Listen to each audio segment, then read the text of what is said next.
It's now time for the Reverse Sports full game recap. We go all the way back November the 23rd of the year 2024 when the Nashville Predators were finally back home from the CMA road trip to welcome in the Winnipeg Jets for the first of 4 times this season. Head coach Andrew Brunette deploys his lines and defensive pairings in the following way. And listen up, there are some changes and there is a debut. Forsberg, O'Reilly, and Nyquist make up your first line.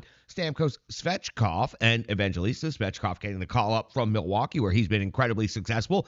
Now he will get placed between 2 NHLers who have been reasonably successful. Jankowski, Novak, and March, so make up your third line.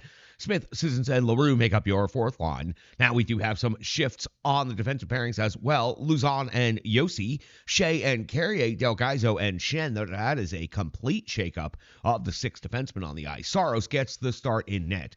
We are just 16 seconds into this first home game in 2 weeks, and UC Saros is coming to save on Nino Niederreiter, former Nashville Predator, for the first shot on goal of the game. At 3:40 of the first period, the Predators pick up a penalty for too many men on the ice. That's a bench minor. Saros comes up with a save on Scheifele.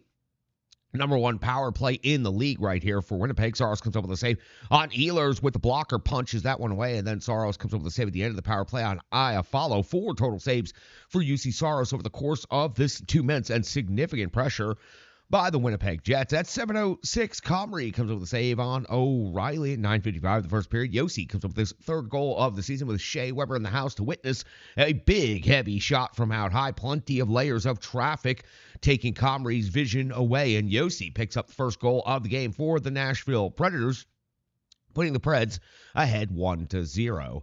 Alex Carrier appears to score a goal on the immediate next shift, but the play is challenged and it is deemed to be offside. The goal is taken off the board. The Predators, still with a lot of surging momentum, 1 goal on the board, the appearance of a second goal. The crowd in a complete frenzy. First time seeing their team in over 2 weeks. 11:49 of the first period. Comrie comes up with a save on Nyquist at 12:42 of the first period. Now Scheifele's off the box. 2 minutes for holding. No shots on goal for the Predators, though. Zone entry problems all over the ice. And really the biggest issue is the poor passing. The Preds just unable to connect on anything here with the man advantage. 16:27 of the first period. Now Saros comes up with a save on Perfetti. An incredible save. The edge work. The first save took UC Saros outside of the blue paint, outside of his crease completely. As the play shifted behind the net and over to the other side of the ice, UC Saros had to really dig in and push off hard. Gets all the way back across to the far post to come up with another save. So UC Saros, 2 incredible saves right here to near the end of the first period. Nothing else would happen at the end of the first period, so we hit the intermission with Winnipeg out shooting Nashville 9-5, but the Predators do have the only goal of the first period. 13 seconds into the second period now. Saros comes up with a save on Appleton at 1:28 of the second period. Scheifele off to the box. 2 minutes for tripping on Phil Forsberg. Forsberg definitely helped the cause in this one. Comrie has to go to work. Comes up with a save on Marchessault, and then comes up with a second save on Marchessault before Gus Nyquist picks up a penalty for interference. It was another zone entry problem right there at the blue line. Nyquist gets called for interference. This leads to a 4-on-4 scenario for only 21 seconds. Then a power play for the Winnipeg Jets. That's where we'll pick the action back up as Saros comes up with a save on Connor, and then Saros another save on Scheifele. The Jets gaining some momentum right here off of this power play. 5:27 in the second period. Comrie comes up with a save on Tommy Novak. 5:55. Saros a save on Appleton. 7:19 in the second period. Kind of a weird one right here. Cole Smith and Scheifele each off to the box, 2 minutes each for holding, creating a 4-on-4 scenario, facing off, talking, discussing, engaging, but never actually dropping the gloves or getting to the point. So the referee had enough of it and gives them both holding penalty calls. 9:39 of the second period. Saros comes up with the save on Miller. And then at 9:58, just before the midway point of this game, Lowry's 4th goal of the season ties the game up at 1 apiece. And this can be described as nothing other than the jam. Many bodies down and out in front. Nino Niederreiter possibly using the stick blade to influence UC Saros' body positioning.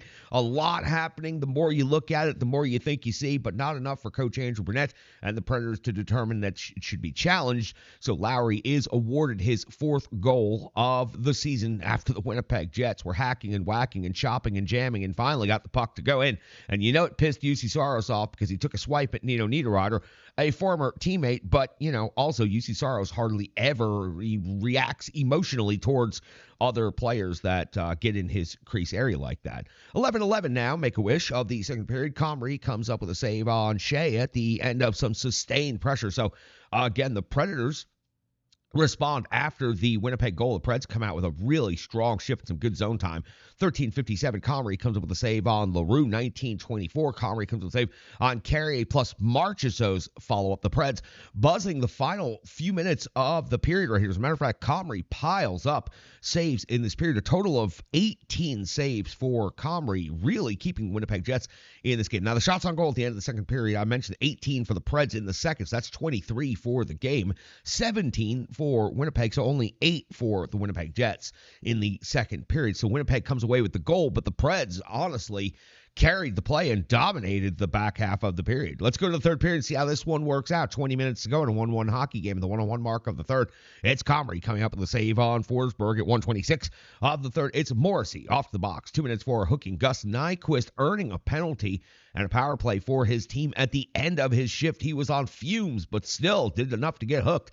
Comrie comes up with a save on O'Reilly's deflection. First good scoring chance by the Preds, but then Stamkos, he does his thing with his 7th of the season. It was a one-timer from the left circle. You knew exactly what I was going to say, and it was one hell of a shot. Again, with Shea Weber standing high above and witnessing this game in person as a brand new Hall of Famer, seeing Yossi and Stamkos fire bombs from that side of the ice into the net probably made the former captain of the Predators feel pretty good. The Preds take a 2-1 lead. Steven Stamkos is doing his thing for his 7th of the season.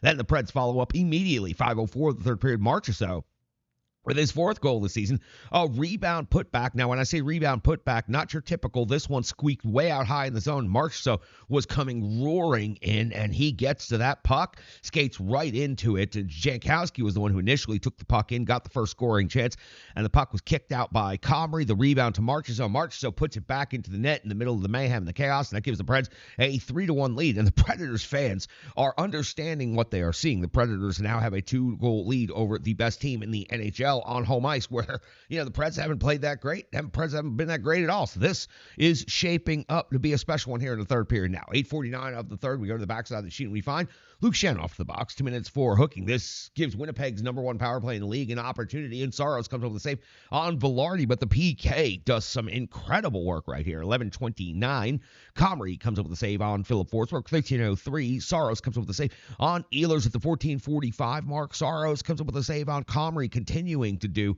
his big work. 16:49, Comrie comes up with a save on Forsberg, and then at 18:40 of the third period, the captain, Roman Josi, with his 4th goal of the season, 2nd goal of the game. It's an empty netter, and it seals this one up at 4-1.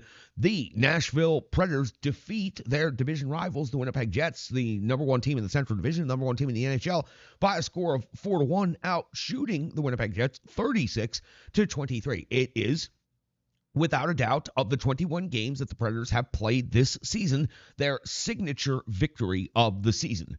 It comes at a moment where the team is almost fallen completely off of the cliff. It happens on a night where Svechkov gets a call-up and gets his first opportunity in the NHL, and the Predators' big-name stars step up. The captain, Roman Josi, with 2 goals in this game. Yes, an empty netter, but it's still 2 goals. And then Marchessault and Stamkos doing their thing. The Hall of Famer in the building in Shea Weber, the first Hall of Famer in Nashville Predators history. David Poile was there too, but David Poile was always going to be a Hall of Famer. He was a GM for 50 years. Shea Weber was the first Nashville Predators player drafted to make it to the Hall of Fame. You got to see what are going to be some other Hall of Famers on the rink last night. No doubt Steven Stamkos is going to be a Hall of Famer, and I think Roman Josi will be one day as well. Marchessault, I don't know, man. He's still got a long way to play, but he's built up a hell of an early career resume, hasn't he? Already won cup, already done a lot of impressive things. Maybe if he does that here in Nashville, he might go on and have a Hall of Fame type career. But a great signature victory. 3 greats right there. I don't typically do that, but it truly was. The Predators played much better than Winnipeg in the second period, but gave up the only goal of the period. Then in the third period just came out and took took the game, and they were more competitive. They were competing all over the ice. They were battling for pucks.